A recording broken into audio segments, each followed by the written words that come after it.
Уважаемая Madam, I will try to answer your question, but at the beginning I'd like to say just a few words on myself and what I have close to my heart, what is important to me. And I'd like to begin by saying that I have to admit to something. My name is Andrei, and I'm a translator.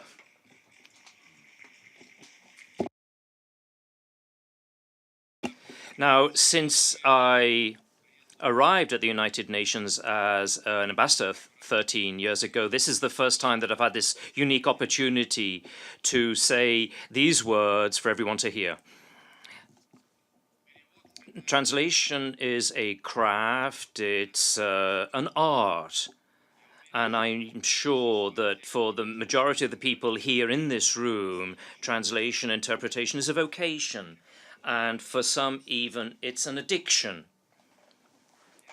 And I am sincerely thankful to the distinguished colleagues from the DGACM for inviting me to take part in this discussion and for organizing this conference today. I feel particular pride.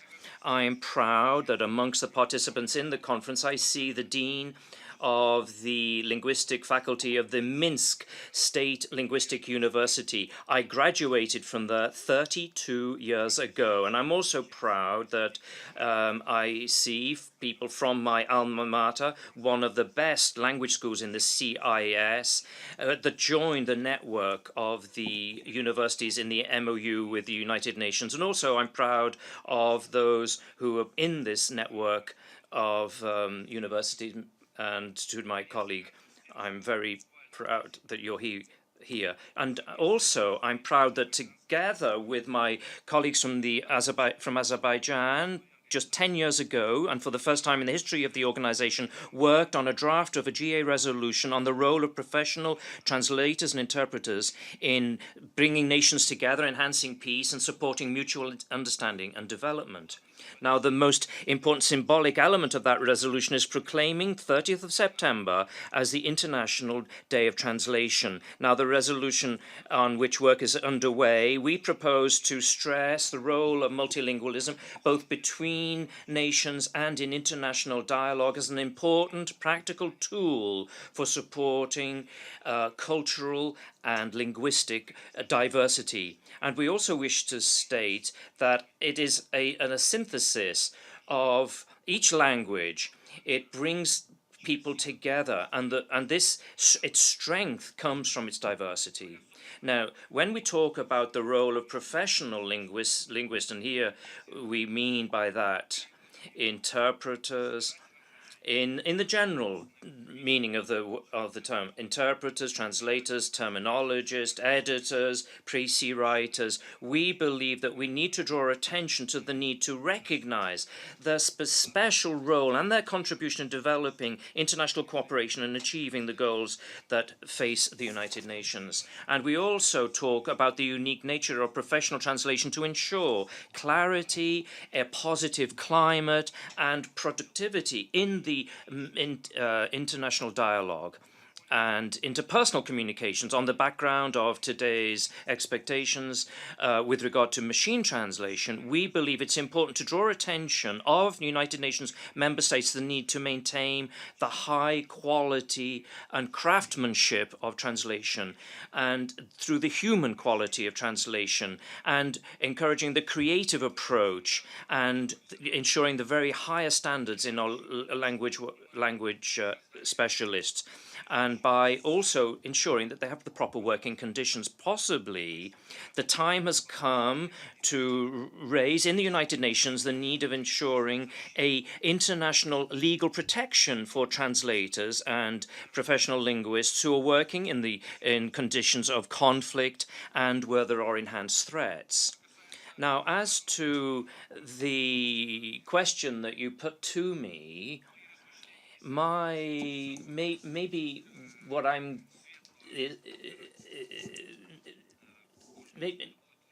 maybe it will be a surprise for you to hear that I believe that in the UN there aren't 6 official languages. We talk Arab, Spanish, English, French, Chinese and Russian. Unfortunately, to a large extent, we talk in this UN lingo. Now, I do not have any warm feelings for this UN lingo. It's not just a formalized, bureaucratic, verbose language. Unfortunately, it's a way of thinking as well, unfortunately.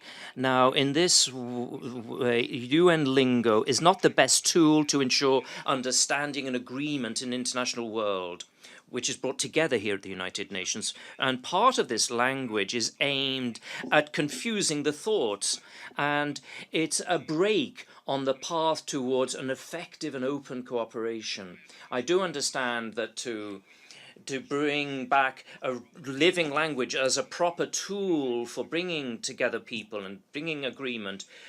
The diplomats, it's their job, it's their responsibility, but in this work also the professional linguists can contribute. This is the ideal, as I see it, the role of a professional linguist in the United Nations, and he must have the following qualities. He must have love for his mother tongue and for the foreign language from which he works, and the capacity to feel and to assess the beauty of it and its internal logic. So a love and the beauty, and a high level of individual erudition and culture, and determination to read and be up to date on current events, and also aware of the digital world.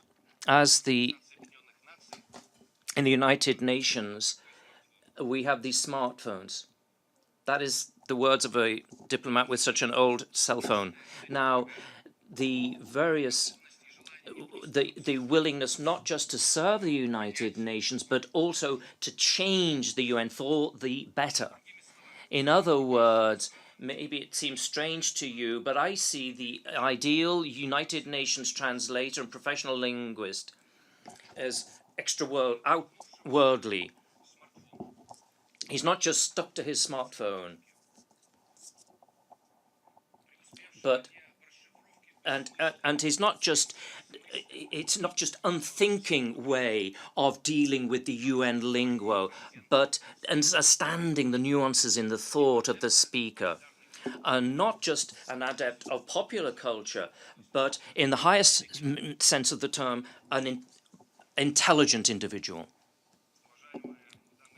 Ladies and gentlemen, in submitting the draft resolution 10 days ago, I said of our intention of the sponsors to pay tribute to the unspoken heroes and the invisible toilers in the linguistic profession in the United Nations and beyond the United Nations. Today, I'm pleased to have this possibility to personally address to you, my dear colleagues sitting here in this room, and my colleagues who are working in the interpretation booths, these words of gratitude, respect, and joy.